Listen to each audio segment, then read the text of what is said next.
UFC et Celios sont associés pour une collaboration inédite, des vêtements à la fois stylés et sportswear. Pour marquer le coup, Celios est associé à Cyril Gann. La collab est folle, ils offrent même un voyage à Vegas. Pour l'UFC 296, lien dans la description. Let's go. Ouais, Morgan, ce sera en français. Ok. Déjà, on voit qu'il y a une nouvelle couleur sur ta tête. Est-ce qu'il y a une signification particulière à cette nouvelle coupe de cheveux? Est-ce que c'est un signe par rapport à samedi? Alors, oui et non. En tout cas, il y a du rouge comme le sang. Donc ouais, l'objectif, c'est quand même la violence. Et puis, il fallait changer un peu. Des fois, on se fait un peu chier. Donc, fais une petite teinture, c'est sympa. Ça marche. On regardait les insights qui sont faits sur toi. Tu es arrivé comme champion du Cage Warrior alors que personne te connaissait, personne t'attendait forcément, etc. à ce niveau-là. Même si tu avais déjà fait du chemin et qu'on avait vu sur ton image par rapport à la légalisation du MMA, etc. Là, c'est un petit peu l'inverse en fait. Finalement, tout le monde t'attendait à l'UFC, tout le monde voulait te voir à Bercy. C'était une confirmation, un soulagement pour beaucoup de gens. Est-ce que tu abordes du coup les combats de la même manière ou il y a un vrai changement où maintenant voilà, que cette étape elle est franchie, tu te dis il va falloir changer de méthode, il va falloir passer à autre chose ou on reste sur ce qui t'a amené ici? Non, je garde la même méthode de travail, le même entourage. On a déjà fait beaucoup d'ajustements avant dans ma carrière quand ça s'est mal passé. Donc là, je pense qu'on a trouvé vraiment la bonne recette et on va continuer à l'appliquer, puis à l'améliorer. Bien sûr, on est autocritique sur nous-mêmes et à chaque combat, on s'améliore. Donc là, l'objectif, c'est de continuer à travailler pareil et d'aller le plus loin possible en faisant le moins d'erreurs possible et en cherchant toujours à être meilleur. Pour le combat d'après, on bosse sur plein de choses, on dort pas sur nos acquis, je m'entraîne toute l'année, donc voilà. Et toi qui es un vrai passionné de MMA et qui suis ça quasiment tout le temps, est-ce que tu te dis que justement maintenant tu as fait Road to UFC, tu peux te permettre d'envisager un Road to the Belt ou quelque chose comme ça parce que tu vas passer tellement de temps à tout analyser, tout voir, etc. que finalement c'est possible? Non, il n'y aura pas de série ou de vidéo YouTube comme ça, Road to the Belt ou Road to quelque chose. Maintenant, si les fans ils veulent suivre, faut le suivre en vrai, pour de vrai, à travers l'UFC. Il y aura quand même des vidéos sur ma chaîne, etc. pour continuer à faire vivre le truc avec ma communauté. Mais maintenant, l'objectif, l'objectif, moi, je l'ai. Mon équipe a mon objectif. Mais vous pourrez le découvrir qu'au fil des années et des combats. Ok, merci Morgan. De rien. Salut Morgan. Ouais, Salut. Je voudrais savoir si tu avais reçu, après avoir signé à l'UFC, tu avais été contacté par pas mal de médias, de journalistes et tout. Et tu as à savoir que ce qui t'a lancé sur YouTube au départ, c'était justement le fait de ne pas être médiatisé, qu'on ne parle pas de ton histoire, alors que parmi les combattants, il y a des histoires de dingue. Et est-ce que justement, donc, depuis que tu as été signé, tu as été sollicité beaucoup plus et comment tu trouves la couverture presse de cette UFC en général Du coup, ouais, bien sûr, j'ai été énormément sollicité. Donc ça a pu être compliqué à gérer parce qu'on n'a pas eu énormément de temps de préparation. Je sors d'un combat, je suis à l'entraînement tous les jours, donc on a eu énormément de sollicitations de petits médias. Donc on a essayé de faire au mieux pour répartir mon temps et passer sur les médias que mon équipe choisissait. Et moi je me suis concentré sur le travail. Après en ce qui concerne la couverture médiatique de l'UFC Paris, je trouve que c'est plutôt pas mal, mais ça pourrait être mieux.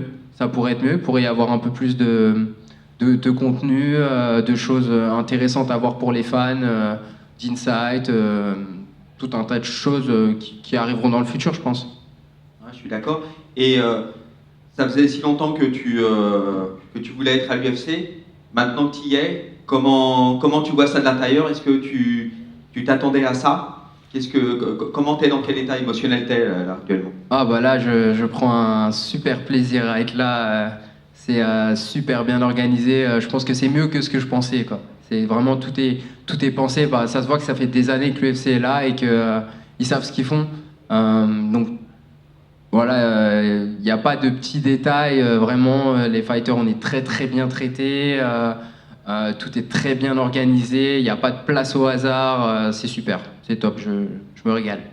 Il y a une chose qui t'a surprise spécialement? Ouais, les nutritionnistes qui nous font à manger sur la semaine.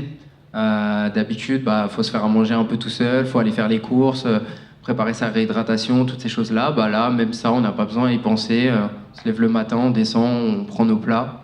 Et on a juste à s'entraîner, dormir, faire les médias, etc. En termes de facilité d'esprit, il n'y a pas mieux, quoi. Merci Morgan, excellent combat. J'avais juste oublié une question. Avant, William Gomis a expliqué que c'était un combat qui l'intéressait si tu montais dans les classements. Est-ce que tu peux répondre à ça ou pas du tout? Je suis classé plus haut que lui, donc Merci beaucoup. peut-être lui qui doit monter en classement, je sais pas. Ouais. Morgan, Olivier Boxmag. Morgan. Pardon, en plus, il m'a déjà dit. Pas de effectivement, souci. j'ai un pote qui s'appelle Morgan, je l'appelle Morgan, il est content, mais toi, je sais que t'aimes pas, excuse-moi. Donc, Morgan, il y a eu une longue période dans Road to UFC, il y a eu des hauts, des bas, et ça a été très long. Au final, tu as réussi à signer, félicitations. Du coup, est-ce que tu peux revenir un peu avec nous sur cette expérience avant la signature? Avant la signature, ça dépend, tu veux que je remonte combien de temps? Je sais pas, j'imagine qu'il y aura un avant et après. Moi, enfin, depuis que tu avais l'objectif en fait, de signer à l'UFC, quoi. Mon objectif, ça a toujours été de mettre en lumière, de 1, le MMA, et de 2, que sans partir spécialement d'une grosse équipe ou d'un endroit où tu as des modèles, des gens qui réussissent déjà dans le MMA, des athlètes qui sont déjà en avance ou qui ont déjà l'habitude, des coachs expérimentés, etc., qu'on peut toujours essayer de viser assez haut, malgré tous les on-dit ou tout ce que les gens peuvent penser, et qu'il faut se mettre les moyens à la hauteur de ses objectifs et de travailler de cette façon. Donc au lieu de juste le dire, je préférais le montrer. Ça passe par des échecs, des erreurs, comme dans tout chemin dans la vie. Il faut savoir les surmonter pour continuer à atteindre son objectif. Donc c'est ce que j'ai essayé de montrer. Je ne savais pas si je réussirais, mais en tout cas c'est de cette façon qu'on réussit. Et là je pense que j'ai atteint un de mes premiers objectifs, qui était de rentrer dans la première organisation mondiale et de montrer qu'on n'a pas besoin d'avoir un parcours parfait, etc., qu'on peut rater, se tromper, mais qu'il faut bosser, quoi.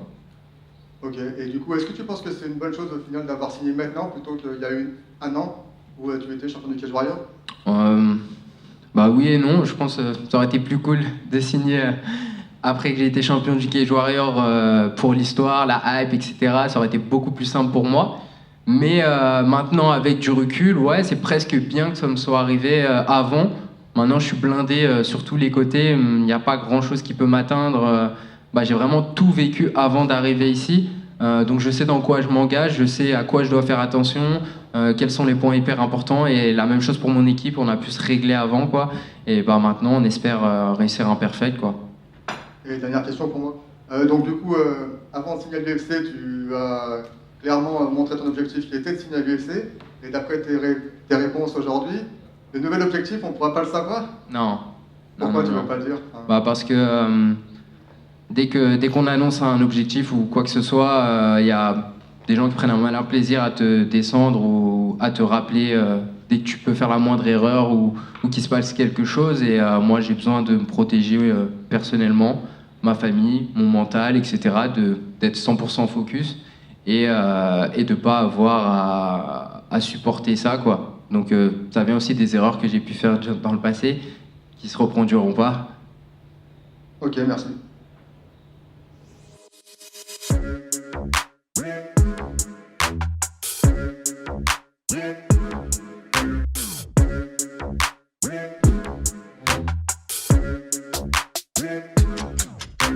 On pourrait trouver payé